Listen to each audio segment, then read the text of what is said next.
नमस्कार, मी डॉक्टर पंढरी इंगळे आपल्या YouTube चॅनलवर सगळ्यांचं स्वागत करतो। आज या ठिकाणी आपल्याकडे पुणे येथून ताई आल्या होत्या। त्यांना एव्हीएन होता। अतिशय कमी वयातच त्यांना एव्हीएनचा त्रास सुरू झाला। 24 वर्षीच मी अगोदरही बोललो, महिलांमध्ये प्रमाण कमी आहे आणि पूर्वी हा आजार 40 नंतर दिसायचा, परंतु आता यांना कोणती हिस्ट्री पण नव्हती, तरी पण सुद्धा एव्हीएन झाला। त्यामुळे हा आजार कुणाला येऊ शकतो, परंतु आपण योग्य जर काळजी ठेवली, योग्य व्यायाम जर घेतला तर निश्चित त्यावर मात करता येते। आणि त्यांना सुद्धा एका पायाला थर्ड स्टेज आणि एका पायाला सेकंड स्टेज ज्यावेळेस आल्या होत्या तेव्हा अजिबात चालता त्यांना येत नव्हतं आणि पेन खूप होता।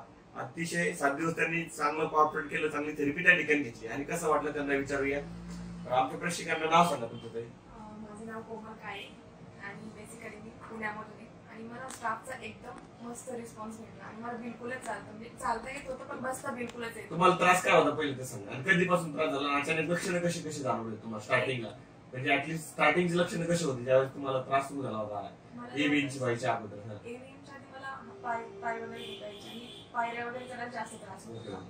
तर आता म्हणजे मी व्यवस्थित वाटतं नाही, कधी चालता पण येते आणि बसता बिलकुलच येत नव्हतं, तर आता बसता येते। आणि तुम्ही पुण्यात पण ट्रीटमेंट घेतली असेल अलोपॅथीची, त्यांनी काय सांगितलं होतं? त्यांनी सांगितलं की ऑपरेशन करावं लागेल। ऑपरेशन ट्रीटमेंट घेतलं तर काही म्हणजे तुम्हाला काही आराम पडला होता का त्यांनी? जेवढ्या गोळ्या घेतल्या तेवढ्या पुरतं, ज्या दिवशी गोळी बंद असेल त्या दिवशी मग खूपच पेन। तरी पण पेन पाय वगैरे मांडी वगैरे तर मारता येतो, एका ठिकाणी बसावं लागेल। एका ठिकाणी बसावं। आणि तुमचं जॉब सेक्टर पण आयटी मध्ये काम करता तुम्ही, जास्त बसायचंच काम असतं।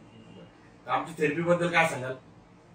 थेरपी कशी वाटली तुम्हाला? थेरपी छान वाटली आणि रिस्पॉन्स पण खूप छान आहे। मला म्हणजे स्वतःलाच फील जास्त म्हणजे नाही का, स्वतःवरच होते। खूप आनंद झाला की आपण मांडीवर आणि सगळ्यात जास्त म्हणजे मला स्वतःहूनच कळलं नाही की मी वाकली वाकते पण वाकता पण येतो। आता अचानक कसं ज्या दिवशी वाकली त्या दिवशी मम्मीला पण नाही स्वतःहून मला एवढा आनंद झाला की वाकता आलं ते। Okay okay.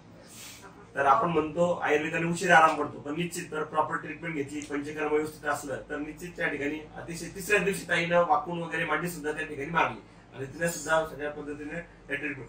तर मी ज्यांना बैठे जॉब ज्यांचा आहे, ज्यांना खूप जास्त वेळ आपण बसतो, अशा पेशंटसाठी मी नेहमी सांगतो आणि वारंवार सांगतो की आपण उलटं चालायचं जे सांगितलं तुम्हाला टेक्निक, त्यांना लिम्पिंग पण होती, लिम्पिंग पण खूप कमी झाली, त्यांनी उलटं चालण्याचा आपण सराव करून घेतला आणि बसण्यासाठी आपण एक ट्यूब किंवा लंबर सॅक्रोपिलो असं पण वापरली पाहिजे। असे कोणी रुग्ण असतील जे एव्हीएन त्रस्त असतील की त्यांना चालता येत नसेल तर निश्चित विना ऑपरेशन आपल्या गंगा हॉस्पिटल येथे अतिशय माफक दरात आपण उपचार करतो आणि कुठल्याही प्रकारचं ऑपरेशन त्या ठिकाणी ऑपरेशन टाळता येतं आणि सगळ्या तुमच्या ज्या हालचाली त्या परत येतात। तर जास्तीत जास्त रुग्णांपर्यंत हा व्हिडिओ जरूर पोहोचवा। धन्यवाद। जय हिंद।